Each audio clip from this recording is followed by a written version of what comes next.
আমার কাছে মনে হচ্ছে ডোনাল্ড ট্রাম্প কি আসলে পল্টে নিচ্ছেন, উপরে যা দেখাচ্ছেন ভেতরে ভেতরে তার ফিলিংসটা কি, বিশেষ করে ইসলির প্রতি তার যে অতীত সমর্থন, তার যে অতীত ভালোবাসা, তিনি কি সেই ভালোবাসার জায়গা থেকে সরে এসে নির্বাচনের আগ থেকে যেই কথাগুলো বলেছেন, অথবা ফিলিস্তিনের প্রেসিডেন্ট মাহমুদ আব্বাসকে দেওয়া যে বক্তব্য তার, সেগুলোর সাথে আজকে ইসলি যেই ঘোষণা দিয়েছে সেই ঘোষণাটা কতটা সাংঘর্ষিক দেখেন, এদের লেভেল অফ কনফিডেন্স দেখেন। আর ট্রাম্প হোয়াইট হাউসে প্রবেশের আগেই, মানে শপথ গ্রহণ করার আগেই তারা সবকিছু রেডি করে ফেলেছে যে তারা কি করতে যাচ্ছে, কারণ তাদের বক্তব্য তারা অন্তর থেকে বিশ্বাস করে বা ওভার কনফিডেন্ট যে ট্রাম্প এই কাজের সমর্থন করবেন। একটা কি বলা হয়েছে, একটা পার্ট শেষ করা হয়েছে, আরেকটা পার্ট আমি গতকালকে ভিডিওটা দিয়েছিলাম যে একটা পরিকল্পনা ফাঁস হয়েছে, কিন্তু ফাঁসের পেছনে যে এই পরিকল্পনা, সেটা আমি আশ্চর্য হয়ে গেছি কিছুটা। তবে আমি আগে থেকে বলছি যে ভোট পাওয়ার জন্য বিশ্বজুড়ে তারা নানান ধরনের বক্তব্য দেয়।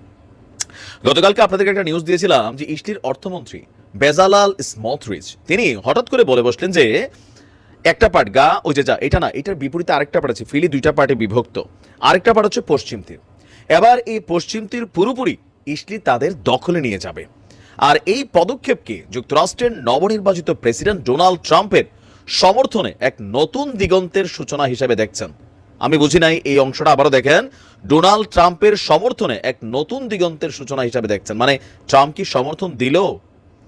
মার্কিন সংবাদ মাধ্যম সিএনএন তাদের প্রতিবেদনে বলছে ইসরায়েলের অর্থমন্ত্রী বেজালেল পশ্চিম তীরের দখলকৃত অঞ্চলগুলোতে ইসরায়েলের সার্বভৌমত্বকে প্রতিষ্ঠার জন্য প্রয়োজনীয় অবকাঠামো তৈরি করতে তার বিভাগের প্রতি নির্দেশনা দিয়েছেন। তার আশা ট্রাম্প প্রশাসন, মানে মার্কিন যুক্তরাষ্ট্র, এই পদক্ষেপকে পূর্ণ সমর্থন প্রদান করবে।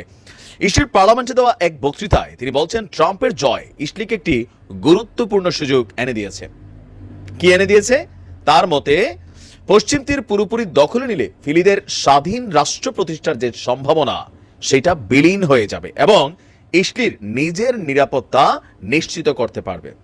এর আগে ডোনাল্ড ট্রাম্প মার্কিন প্রেসিডেন্ট নির্বাচনী প্রচারণায় তারা নাকি আপনার ইসরায়েলকে পূর্ণ সমর্থন দেওয়ার প্রতিশ্রুতি দিয়েছেন। আমরা দেখলাম বাহিরে বাহিরে কি ট্রাম্প বলল, আমি যদি ক্ষমতায় আসি মধ্যপ্রাচ্য, ইউরোপ জুড়ে যে যুদ্ধগুলো চলছে সেই যুদ্ধগুলো বন্ধ হয়ে যাবে।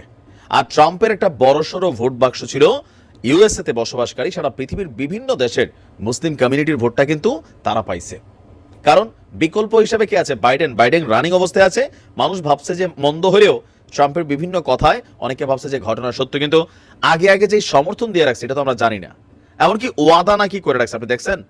তারা বলছে যে আপনার আচ্ছা, এছাড়াও ট্রাম্পের জামাতা এবং সাবেক উপদেষ্টা জ্যারেড কুশনার তিনি গত মে মাসে ওই যে যা সেখান থেকে ফিলিদের স্থায়ীভাবে সরিয়ে পশ্চিম তীরে ইসরায়েলের বসতি স্থাপনের পরিকল্পনা করেছিলেন। মানে ট্রাম্পের মেয়ের জামাই গত 4-5 মাস আগ থেকে ইসরায়েলের সাথে যোগাযোগ করে, মানে এখানে নানান সিদ্ধান্ত তারা নিচ্ছেন। আর আমরা যখন দেখছি গতকালকে ট্রাম্প যে প্রতিরক্ষা মন্ত্রী যাকে ফিক্সড করেছেন বা নির্ধারিত করেছেন, সেই ব্যক্তিটা এতটা ফিলির বিপরীতে থাকা একজন মানুষ, ওই যে যা সেখানে বসবাসকারী বীরদের প্রতি তার যে মেন্টালিটি, এটা কিন্তু অন্য একটা বার্তা দিচ্ছে যে পরিস্থিতি খারাপ হবে। সোজা বাংলা যদি দেখি, পল্টি নিছে।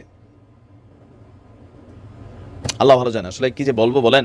এই পরিস্থিতিগুলো দেখলে এটা যে শেষ সমাধানটা কিভাবে হবে এটা আমি আসলে নিজেও বুঝি না। দেখা যাক কি হয়।